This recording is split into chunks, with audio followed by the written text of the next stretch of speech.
Hey there everybody, and welcome back to the channel. So in this video, I'm going to go over some of the pros and cons of doing either FBA or FBM when it comes to selling products on Amazon. Because when it comes to selling on Amazon, the two different methods have their own pros and cons when it comes to when to use it, when to do FBA, when does it make sense to do FBM, and so on and so forth. So hopefully after this video, you guys have all the detailed knowledge as far as how to use FBA, what is FBM, how to use FBM, what is FBA, and basically everything else you need inside the video, and just tips on using them during like Q4 and everything else. So but without further ado guys, let's get straight into it. Be sure to smash that like button, be sure to drop a comment down below, and make sure you hit subscribe for more Amazon FBA content. So when it comes to shipping your products on Amazon, you really have two different ways of how to ship them. Number one is either fulfilled by merchant, which is FBM, and the other option is fulfilled by Amazon, FBA. So a brief summary of both is basically FBM is when you receive an order from a customer and then you yourself have to physically ship this product to the customer. That means if I'm selling this bottle of water and someone buys it, I have to prep it into a poly bag, prep it into a mailer, print the shipping label, and then drop it off at the USPS store, UPS, or wherever it may be. Now with FBA, I'm sending my products to Amazon already prepped, and so when I get an order through that method, Amazon is handling all the shipping, all the logistics, all the customer service and whatnot, and basically, being hands off. But now, as simple as that may seem, there are certain pros and cons to each method, and so I'm going to go over both of them in this video and really dive deep, and so that hopefully you guys make the better decision for certain products in your business and don't make some certain mistakes when it comes to shipping your products. So I'll be going over the FBA pros first on this video. So let's get down into it and go over the pros that comes with fulfilled by Amazon, aka FBA. So obviously the number one pro that comes with FBA is that you get prime shipping on your products, okay? Which is very crucial in today's economy, in today's environment with customers, because people just want their products next day, right away. If they could have it that same day, they would. And so when you're shipping your products through FBA, you basically get a little badge on your products that show the prime badge. And so you're more eligible for the buy box. You're eligible to send your products much faster to your customers than most of the time with FBM. And so that's a huge benefit, because that means you're able to sell through your inventory much faster and hopefully get your money back and get better buy box. Now the second thing that makes FBA so much just smoother is that it's basically kind of hands off, right? Now of course you have to prep your own products personally, like polybagging them, throwing the FNSKU labels on them and whatnot. But once you send them to the warehouses and they handle all the logistics from there, as far as like shipping them to the customers, dropping them off to their doors, you don't have to go to no USPS store, UPS. Even with customers, you don't got to deal with none of the customer service. So if someone complains to you, Amazon actually has to deal with it, because that's why you're paying them fees, right? And so it basically makes your business a little bit more hands off, just because if you're having hundreds of orders coming in and Amazon is doing all the shipping for you, it's just saving you so much time versus doing like FBM, where you're having to ship all 100 of those orders one by one by yourself. And so that's why it's so beneficial to do FBA. Because for that exact reason, you're able to scale a bit much better, just because of the free time that you guys will have from not having to go to the post office and whatnot. All right. And again, another positive that I just mentioned earlier is the customer service. You don't got to deal with a lot of the trash talking that we as Amazon sellers will receive when we're sending products in and customers aren't satisfied. Okay. So again, you're paying a fee to Amazon, which is why there's FBA fees that are much higher than FBM. But again, you're outsourcing more, and dealing with customers is something that I personally do not like dealing with. So I would much rather have my products FBA and never deal with the customer, to be honest. Now, of course, with the pros, there are some cons to the FBA method. And so let's go over into some of those cons that make FBM a little bit better sometimes. So number one being the check-in times, okay? With FBM, you can kind of send your products right away, list them right away, sell them right away, and boom, you're kind of done. With FBA, you have to send them to the fulfillment centers. Well, actually, first you have to send them through like UPS, or if you're doing LTL, through a carrier through that way, and then they will be delivering it to the FBA fulfillment centers. And that aspect alone can take some time, no doubt. With FBA times, It's very crucial with your check-in times. Sometimes it could take a few days. Sometimes it could take a few weeks. I mean, it just really depends, which really sucks because by the time your products get checked in, the prices may have tanked a bit. You may have lost some margin. More sellers might have hopped on, and just all that in between. Because time is of the essence, which sucks, but it does happen from time to time. All right, so check-in times are very critical, and that's one of the biggest cons with FBA is having to rely on a different carrier, basically managing to check in your products faster, which you have no control over whatsoever. So now my second con of doing FBA goes back again to the check-in times, which is the FC transfer times. So with FBA, they go through a process of being checked in first, and then once they're checked in, they go through a second process where they're being transferred to different facilities. So even though it may go to the warehouse down the street from you, they're still going to transfer some of those products to different warehouses throughout the entire country. And again, that's slowing down your check-in times even more, because now you're having that extra time of just going through that phase of stuff being transferred from facility to facility. And all in all, guys, it might take up 2 weeks to a month max through this entire process before your products are actually available and able to be sold to your customers. So it's a really big bummer in that aspect. Which brings me to my third con again. Time is of the essence, and if it's taking a while for your stuff to get checked in, the prices will fluctuate from that point being okay. Because there will be times where you send in a product that was very profitable, you were making $5 on it, and by the time it gets checked in, next thing you know, you're making like $2 on it, if not breaking even, maybe even losing money at that point.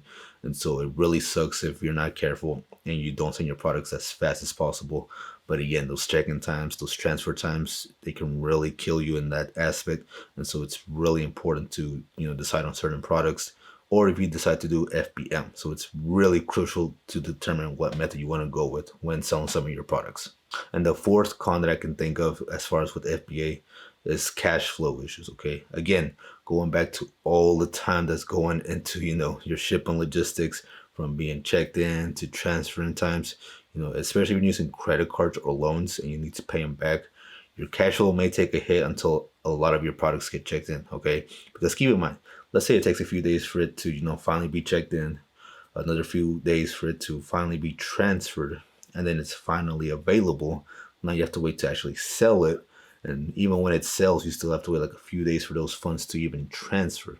So all in all, if you're not careful, it could take up a whole month before one shipment of FBA really gets, as far as the capital, comes back into your account. And so if you're using credit cards and you're trying to pay off your inventory, it's going to be very hard to do if you're not careful managing your cash flow. So you need to be careful how you're managing your FBA shipments and how much you're spending on inventory, just because of this aspect alone. Otherwise, you're going to end up paying interest on your credit cards and loans, and that's the last thing you want to do when it comes to managing your cash flow. So all in all, that is about the biggest cons I can think of with FBA. So now let's jump straight into FBM, right? Let's go over some of the pros, some of the cons, and just go deep down on those. So let's start with the pros of FBM. Like I mentioned earlier, one of the biggest pros is kind of the same day shipping that you guys can basically do with FBM. Again, with FBA, you have to wait for that whole process. With FBM, you can go to a store, source a wholesale website, get that product right away, list it right away, and potentially sell it right away as well. Okay, like literally, especially during like Q4, there's times where you can list a product and it'll probably sell it within that hour or so. And so that's a huge advantage, because then you're able to prep the product, drop it off, ship it, and get your money back, like just like that. Which brings me right to my second point, is that faster cash flow coming in, right? Because you're able to prep the product, list it, and ship it all within like less than a week. You're able to get your cash flow back much faster, even with FBM, because for one, you're selling it immediately, and Amazon actually gives you back your reimbursements much faster with FBM than with FBA. And so you're cutting that time from like a month max to basically less than a week almost. So that's pretty insane, and very crucial for times during like Q4 where if you're low on cash flow, this will be so beneficial. And especially as a beginner, I would advise doing a lot of FBM first, just because cash flow is going to be your main thing, and you definitely want that money being reinvested back as much as possible. And then my third pro with FBM is that, again, because you're able to sell products much faster, you're able to avoid a lot of the tanking that may happen. And this is crucial if some of you are buying stuff from like Lead List, your VAs, or wherever. This is very important because then you're able to just kind of avoid everybody else who's about to send them to FBA and avoid all that tanking. You can go through your units and then really just sell out and move on to the next product, right? So that's a huge benefit, no doubt, with FBM. So now let's go into the cons of FBM, because I know it may sound pretty and whatnot, but there are definitely cons that come with doing this method. And again, it goes back all to the first pro of FBA that I mentioned way earlier. And that is the fact that you will not be prime eligible when you're listing your products as FBM. As pretty as FBM may sound at a glance, the truth is that on some certain listings, it will be hard to get that buy box when you're competing with FBA sellers, okay? And if that's the case, then you might not ever get a sell. And if you do, maybe very low, which sucks because then your products are just sitting there, not doing anything. And so in those situations, you may want to do FBA, right? Just because of not being able to get that buy box. Now, of course, it's not impossible, but it happens. So now that brings me to my second point again, which is that with FBM, again, you're doing all the work, you're doing all the labeling, all the prepping, all the boxes, all the dropping off at the post office. So it requires more work, okay? And again, at a scale, this can be very, very, very kind of bad because, there's only so much you can do in your business that if you're doing all your own prepping and whatnot, it will get into your, like scalability. And so doing FBM means you're putting in more work than you need to. And so at that point, I would advise you either do an FBA or have an extra help on hands to take care of your FBM products, because otherwise it's going to be very hard to scale. And there's only so many orders you can do, like I mentioned earlier. So that's a huge factor into basically limiting your scalability. And then my third con when it comes with FBM, again, since you're dealing with everything yourself, you're also dealing with the customers, the angry customers, the Karens who they're mad because it doesn't taste right. They receive the chocolate melted, something didn't fit them right. And so you're dealing with all the negativity, you're dealing with all the messaging back and forth, all the argument for refunds, not paying for shipping, all this and that, requesting replacements, like just so much. And so you're dealing with all of that. And the thing is that you have to deal with it, because if not, then customers will leave negative reviews. And if they leave negative reviews for your storefront, it's basically impossible to remove them under FBM, okay? Because essentially it's your own fault why you got that negative review. And requesting to get it removed is going to be nearly impossible. As with FBA, you can actually request to remove negative feedback, and 9 out of 10 times they'll actually remove it because it was on Amazon's part and not on your part. And so it's really important, if you're trying to build up your credibility with your storefront when it comes to FBA and FBM, to make sure that you're tackling any customer concerns and really just trying to, elevate your store and grow your reputation, basically. So, but yeah, so all in all, that is the pros, the cons of each method that I can think of.